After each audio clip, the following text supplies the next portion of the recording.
Aujourd'hui, on va plonger ensemble dans la philosophie de Jim Rohn. C'est l'un des penseurs les plus importants du développement personnel. Et toute sa philosophie repose sur une idée simple, mais radicale. Une idée qui a littéralement transformé la vie de millions de personnes. Et tout ça, ça commence par une seule question. Pourquoi est-ce que travailler dur, s'acharner même, ne suffit pas toujours? C'est une question que beaucoup se posent, non? Eh bien, c'est le paradoxe qui a complètement défini les débuts de la vie de Jim Rohn. Il était vraiment l'incarnation du travailleur acharné, et pourtant, rien. Les résultats ne suivaient pas. Alors on va voir pourquoi. Pour bien comprendre, il faut qu'on revienne un peu en arrière. On est avec Jim Rohn, il a 25 ans, et il est, pour le dire simplement, complètement coincé. Faut vraiment s'imaginer la scène. À 25 ans, Jim Rohn est le premier au bureau et le dernier à éteindre la lumière le soir. Une éthique de travail irréprochable. Sauf que la réalité est brutale. Ses poches sont vides, son compte en banque est à sec, et pire encore, il y a toutes ces promesses faites à sa famille qu'il n'arrive pas à tenir.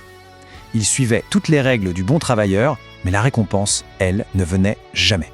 Et en fait, la clé de son problème, la solution, se cachait dans une distinction fondamentale qu'il allait bientôt apprendre.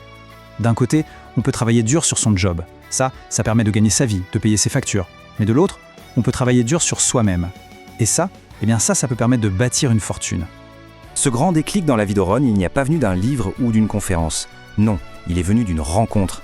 La rencontre avec un homme, son mentor, Earl Schoff. Et c'est lui qui, avec à peine quelques mots, va absolument tout changer. Un jour, Rohn était en train de se plaindre de son salaire de misère après des années de travail acharné. Son mentor l'a écouté, patiemment, et puis il lui a posé une question. Toute simple en apparence, mais en réalité dévastatrice. Une question qui allait le forcer à tout remettre en perspective. La réponse de Rohn a fusé, direct. Bah oui, c'est tout ce que l'entreprise paie. C'est là que Schoff lui a tendu un miroir. Il a dit « Non, Jim, ce n'est pas ce que notre entreprise paie en général, c'est ce qu'elle vous paie, à vous. » Et là, la nuance, elle est juste énorme. Tout à coup, le problème, ce n'est plus l'entreprise. Le problème, c'est la valeur que Rohn lui-même apporte. Et c'est à ce moment précis que Schoff a prononcé la phrase. La phrase qui allait devenir le mantra de toute la carrière de Rohn. Apprenez à travailler plus dur sur vous-même que sur votre travail. C'est puissant, non? Le message est clair. Ce n'est pas en ajoutant des heures qu'on change sa vie. C'est en augmentant sa propre valeur. Et ce conseil, cette idée de travailler d'abord sur soi, ça nous amène à un concept vraiment puissant. Le succès, ce n'est pas quelque chose qu'on doit chasser, mais quelque chose qu'on attire. Réfléchissez-y une seconde. Ça change complètement notre vision des choses. On nous apprend depuis tout petit à courir après le succès, à le poursuivre comme un objectif lointain.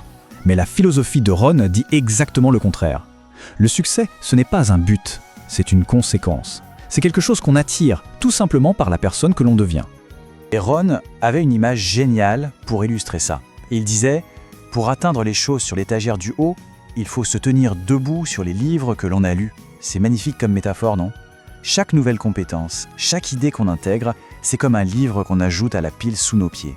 On ne grandit pas en s'étirant, on grandit en s'élevant. Alors, comment on devient cette personne qui attire les choses à elle? Eh bien, c'est un processus interne. Ça commence par sa philosophie, sa façon de penser. C'est ça qui nous pousse ensuite à développer de nouvelles compétences, puis à mieux communiquer. Et le résultat de tout ça? Notre valeur sur le marché augmente. Et les opportunités, eh bien, elles affluent naturellement. Schoff a aussi enseigné à Rohn cette autre distinction essentielle entre salaire et profit. Le salaire, il paye les factures, il fait vivre. Mais les profits, eux, bâtissent une fortune. Et son conseil était tout simple.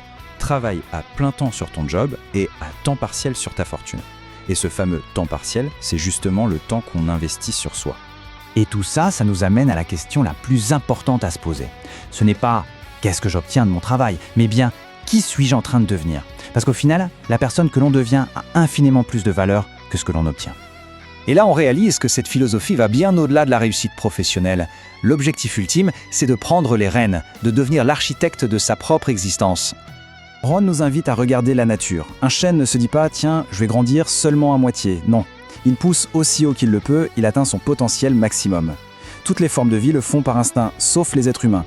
Nous, on a reçu un cadeau unique, ce qu'il appelait la dignité du choix. C'est à la fois un pouvoir et une responsabilité, celle de choisir si on veut être juste une partie ou la totalité de ce qu'on peut être. Le vrai succès, selon Rohn, n'a donc rien à voir avec les clichés de la réussite. C'est quelque chose de bien plus profond, de bien plus personnel. C'est le déploiement continu du plan de sa propre vie et le fait de le mener à bien. Ce n'est pas une destination, c'est un voyage. Pour entreprendre ce voyage, la vie nous impose un choix. Un choix inévitable entre deux douleurs. D'un côté, il y a la douleur de la discipline. Elle pèse quelques grammes. C'est l'effort de lire ce livre, de faire ce pas de plus. Et de l'autre, il y a la douleur du regret. Et celle-là, elle pèse des tonnes. C'est le poids écrasant de se demander à la fin, qui aurais-je pu devenir ? Au fond, cette philosophie n'est pas une théorie à admirer. C'est une invitation à l'action, ici et maintenant. Chaque jour est un nouveau choix entre le poids de la discipline et le poids du regret. La question n'est donc pas de savoir ce que Jim Rohn a choisi. La vraie question c'est, aujourd'hui, quelle discipline choisit-on ?